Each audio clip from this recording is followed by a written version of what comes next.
जिस ईरान को America Israel हल्के में ले रहा था, उस ईरान ने बता दिया है कि अब स्ट्रेट ऑफ हॉर्मुज पार करना यानी कि मौत को दावत देने जैसा होगा।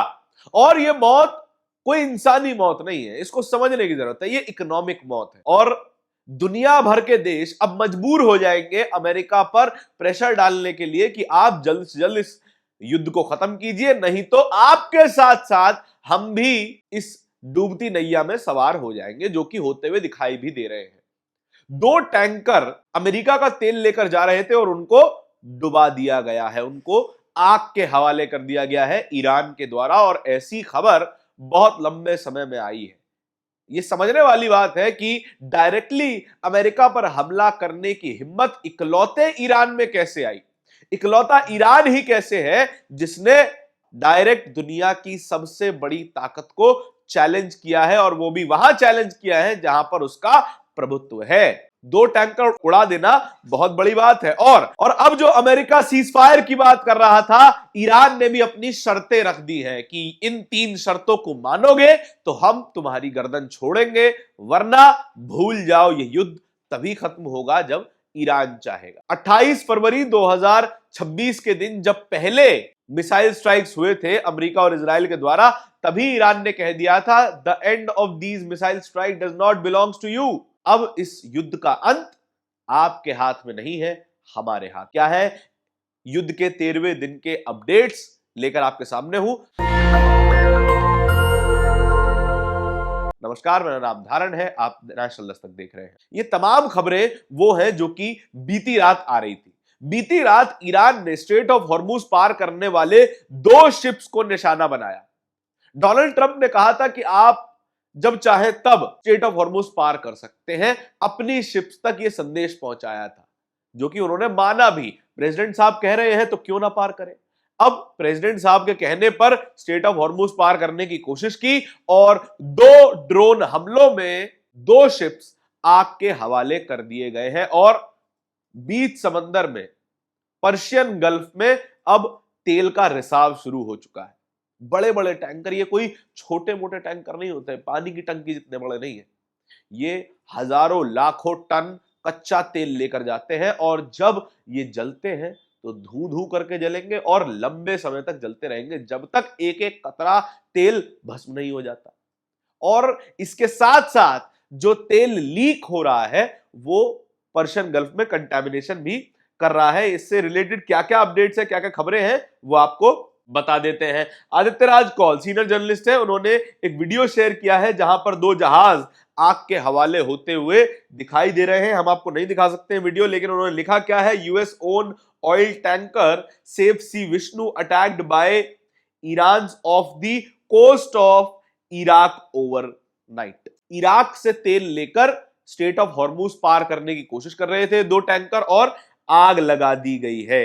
Earlier reports indicate that Indian man was also killed in this attack. Strait of Hormuz पार करने की कोशिश जो भी करेगा उसे बर्बाद कर दिया जाएगा, चाहे वो देश कोई भी हो, चाहे अमेरिका हो, चाहे उनके कोई साथी हो, कोई यूरोपीय देश हो, चाहे कोई हो, सिवाय 3 देशों के। आज से पहले यह सूची 2 देशों की ही थी। रशियन टैंकर होगा और चाइनीज टैंकर होगा तो वो पार कर सकता है, लेकिन अब इस सूची में भारत भी शामिल हो गया है। सबसे बड़ी खबर इस वक्त के लिए भारत के लिए ये थोड़ी सी राहत की खबर है कि भारत के शिप्स को भी अब परमिशन दे दी गई है ईरान के द्वारा स्ट्रेट ऑफ हॉर्मुज पार करने के लिए। एनडीटीवी की खबर है अब से 2 घंटे पहले की, Iran Hormuz clearance to India. Hormuz clearance मिल चुका है। India to allow Indian flag tankers to pass through strait of Hormuz after talk between S Jaishankar and अरगाची।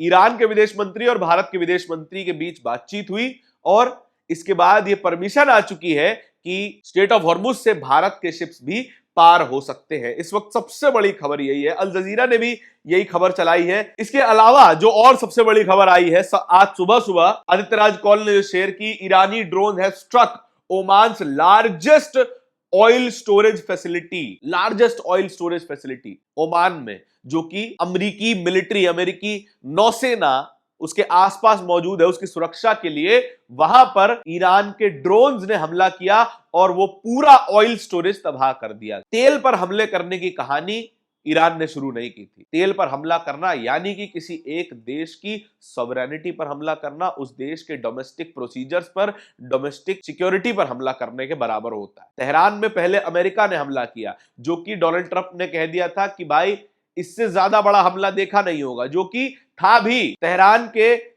Oil storages पर, ऑयल डिपोज पर हमला किया गया।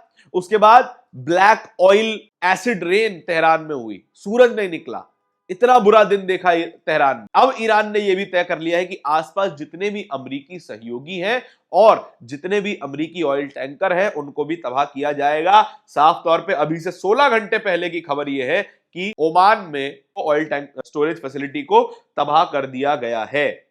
अब इससे असर क्या पड़ा यह भी समझ लीजिए। अल जजीरा ने यह खबर सुनाई है कि ऑयल सर्ज पास्ट $101 प्रति बैरल, $101 पर बैरल के पार जा चुका है कच्चे तेल का दाम, और ये दुनिया के लिए खतरे की घंटी है। केवल 12 दिन पहले ये कीमतें $64 प्रति बैरल थी, $64, और सीधा $101 प्रति बैरल, केवल एक व्यक्ति की पैच, केवल 2 व्यक्तियों की सनक के कारण, बेंजामिन नेतन्याहू और डोनाल्ड ट्रंप।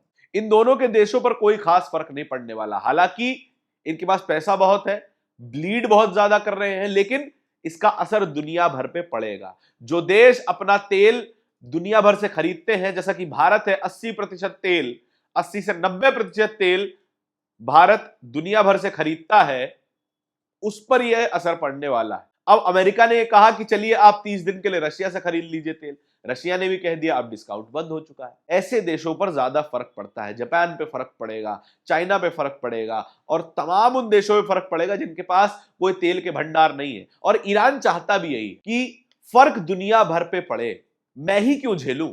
ईरान ये समझ रहा है कि भैया ये जो युद्ध है उसकी आग मेरे घर तक क्यों आए, केवल मेरा घर ही क्यों जले, दुनिया भर जले ना।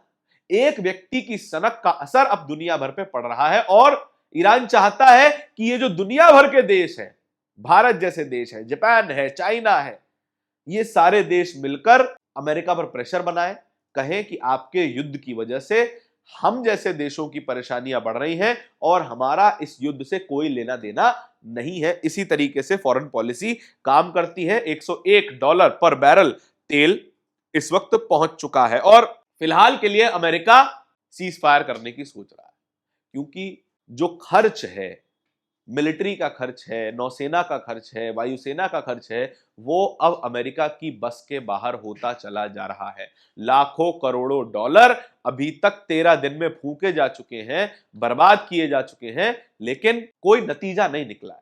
डोनाल्ड ट्रंप कह रहे हैं कि practically nothing is left in Iran to attack. Iran में कुछ बचा ही नहीं है हमला करने के लिए, तो फिर आप हमला कर क्यों रहे हैं?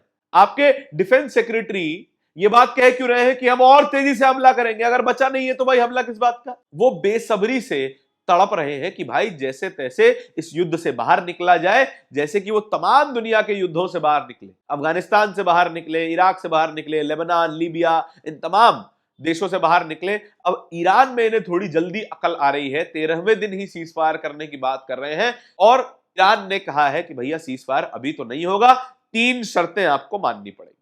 वो 3 शर्तें क्या है? 3 शर्तें, सबसे पहली, एनडीटीवी ने यह खबर प्रकाशित की है, recognition to Iran's rights, Iran के अधिकारों को और ईरान की सॉवरेनिटी को आपको स्वीकार करना पड़ेगा, अमेरिका और इजराइल दोनों को। उसके बाद दूसरा, रेपरेशन पेमेंट, जो भी इस युद्ध में आपने नुकसान किया है, हमारे देश का नुकसान हुआ है, उसके पैसे आपको चुकाने पड़ेंगे। रेपरेशन पेमेंट जैसा कि वर्ल्ड वॉर 1 में जर्मनी ने किया था पूरी दुनिया में। अब तीसरी क्या है?